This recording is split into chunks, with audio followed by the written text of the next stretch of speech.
Donc, bonjour et bienvenue sur la chaîne du bureau ACA Expertise, une chaîne sur laquelle nous parlons d'expertise, mais d'expertise africaine. Parce que nous pensons que c'est grâce à la connaissance et à l'expérience qu'on arrive à développer des produits et que nous allons développer notre continent. Aujourd'hui, dans le cadre de cet échange, nous avons le plaisir d'accueillir avec nous Monsieur Lévi Oyono, qui est un expert sur les questions d'inclusion de la jeunesse, un expert sur les questions d'inclusion des femmes aussi, mais un expert qui a plus de 15 ans d'expérience sur cette thématique et bien d'autres. Mais mieux que moi, Monsieur Oyono pourra se présenter. Merci de nous accueillir. Je suis effectivement Lévi Oyono. Je travaille depuis plus de 15 ans sur les questions relatives à l'inclusion sociale et économique des jeunes et des femmes, ainsi que d'autres groupes, aussi bien en milieu urbain qu'en milieu rural. Dans ce cadre-là, mon expérience couvre tout ce qui est relatif à la gestion du cycle de projet. Ok, merci Oyono pour votre disponibilité à cet échange. On a parlé d'inclusion des jeunes. On sait que la problématique des jeunes est très importante dans nos jeunes États ici en Afrique, pouvoir les insérer dans le tissu économique, voire permettre à ce qu'ils puissent contribuer au développement de nos pays. Et en termes d'inclusion des jeunes, pour les États qui ont cette préoccupation, quelles sont les pistes, les orientations de par votre expérience comme consultant et puis comme institutionnel, quelles sont les orientations que vous pourriez nous proposer pour pouvoir faciliter cela? Un des éléments essentiels à considérer, c'est que bien qu'on parle de jeunesse, il faut considérer que la jeunesse est diverse et plurielle. Parce que là-dedans, nous avons des gens qui ont été à l'école. Là-dedans, on a des gens qui ont été en formation professionnelle et technique. Là-dedans, on a des gens qui n'ont pas été à l'école. On a des gens qui sont à un niveau moins élevé que comme on en a qui sont à un niveau un peu plus élevé, ça fait que toute cette diversité-là, toute cette divergence doit être considérée lorsqu'il s'agit de pouvoir proposer un ensemble d'interventions visant à faire des aides des acteurs économiques. L'autre élément qu'il faut pouvoir considérer, c'est que les jeunes ne sont pas toujours des réceptacles passifs. Dans nos pays africains, il y en a très peu qui attendent du matin au soir que quelque chose puisse leur arriver, même pour des gens qui ont été à un certain niveau de qualification. On essaye toujours d'une façon ou d'une autre de se débrouiller. Il faut donc pouvoir tenir compte du vécu qui est déjà celui des jeunes et de la projection qu'ils se font, de manière à ce que, pour ceux qui en expriment la volonté et pour ceux qui en témoignent de la capacité, il faut pouvoir les accompagner dans les diverses voies au sein desquelles ils doivent pouvoir se lancer. Un autre élément qui paraît important à prendre en compte dans ce dispositif-là, c'est la situation dans laquelle nous sommes dans nos États. Il y a des questions qui sont prioritaires, il y a des questions qui sont moins prioritaires, il y a des domaines qu'il faut véritablement explorer, et il y en a d'autres qui, compte tenu de notre environnement, sont moins importants. Si on oriente l'ensemble des jeunes à faire du petit commerce au bord de la rue, ça devient extrêmement difficile au niveau de l'État et même au niveau de chacun d'entre eux parce qu'ils vont finalement se marcher sur les pieds. Par contre, si nous considérons que nous avons des problématiques qui nous sont importantes, nous avons des problématiques qui nous sont déterminantes aujourd'hui, il y a également lieu, quand il s'agit d'accompagner les jeunes dans leur insertion, de considérer ces aspects-là.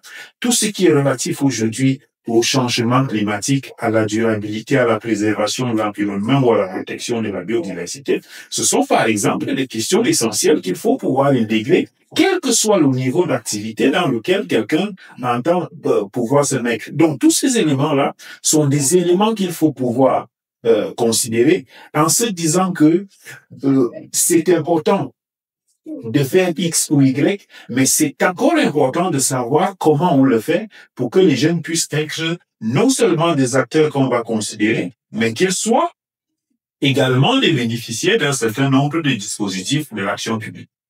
Ok. Et dans cet environnement, lorsque un État, une administration veut encadrer ces jeunes, tenant compte de tous ces paramètres, qu'est-ce qu'il faudrait mettre en place? Est-ce qu'il faut mettre en place les différents projets? Quelles sont les thématiques ou bien quelles sont les orientations que vous pouvez donner si une structure souhaite pouvoir les accompagner de manière concrète à pouvoir les inclure dans ce développement? La première chose à considérer dans une telle perspective, c'est ce que sont les priorités de développement qu'on se donne. Parce qu'en fait, la mise en activité des jeunes ou l'accompagnement des jeunes en activité ne se fait pas en marge des secteurs d'activité qu'on pense pouvoir développer. Cela doit pouvoir se faire dans le cadre des secteurs d'activité qu'on entend développer. Exemple simple, nous disons qu'on veut développer l'agriculture et qu'il faut pouvoir accompagner les jeunes dans l'agriculture. Mais comment on va accompagner les jeunes dans l'agriculture? Est-ce qu'il s'agit pour chacun d'entre eux d'avoir une petite exploitation familiale agricole et que au bout du cycle de production, il va poser les plantons au bord de la rue pour espérer les vendre? Ou alors on se dit que s'il faut accompagner des jeunes dans l'agriculture, c'est parce qu'on veut une agriculture qui assure l'autosuffisance alimentaire, on veut une agriculture qui va générer des devises parce qu'on va pouvoir exporter. Et à ce moment-là, ça oriente le type d'intervention qu'il faut pouvoir mettre en place. Et en termes de conseils, il est clair qu'en tenant compte des éléments de nos environnements, ce vers quoi il faut aller, ça va être de considérer le macro-environnement et dans la considération du macro-environnement, intégrer les préoccupations spécifiques et particulières qui sont propres à chacun des jeunes ou à chaque groupe des jeunes. De cette façon-là, on a davantage de chances d'avoir du succès. D'ailleurs, les quelques initiatives qui ont montré un potentiel en termes d'intégration des jeunes dans la société productive, ce sont des initiatives qui ont considéré ces deux éléments-là. Ok. Alors, merci bien, monsieur. On comprend très bien votre connaissance de l'environnement et votre expertise dans ce domaine. S'il fallait faire des propositions ou bien suggérer des services que vous pouvez accompagner ou que vous pouvez proposer dans cet environnement, qu'est-ce que vous êtes en mesure de proposer?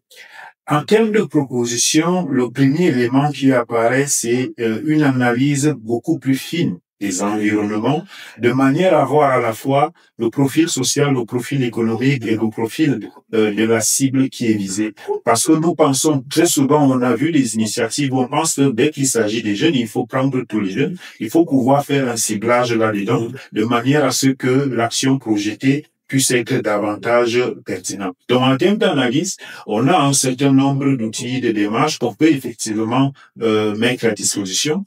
En termes d'appui à la mise en œuvre, parce qu'évidemment, un certain nombre d'actions ont déjà été définies et sont en train d'être expérimentées, et quelquefois, on se pose des questions au cours de l'action. Nous pouvons également mobiliser à ce niveau-là un accompagnement qui permet de régler un certain nombre de soucis et d'ouvrir d'autres perspectives.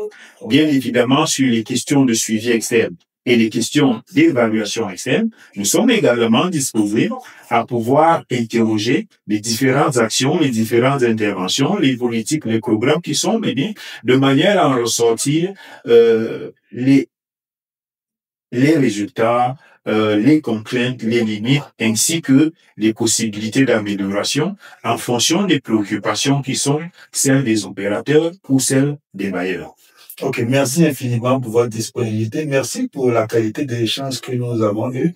Au niveau du bureau AC Expertise, notre objectif, c'est vraiment de valoriser les compétences africaines. Donc aujourd'hui, nous avons eu le plaisir d'échanger avec Monsieur Hugo. Demain, certainement, nous aurons un autre expert avec lequel nous allons échanger, et avec vraiment la conviction que l'expertise africaine doit nous permettre de développer notre environnement, doit permettre de développer nos pays de telle manière à pouvoir, au final, trouver des intelligences. Merci beaucoup.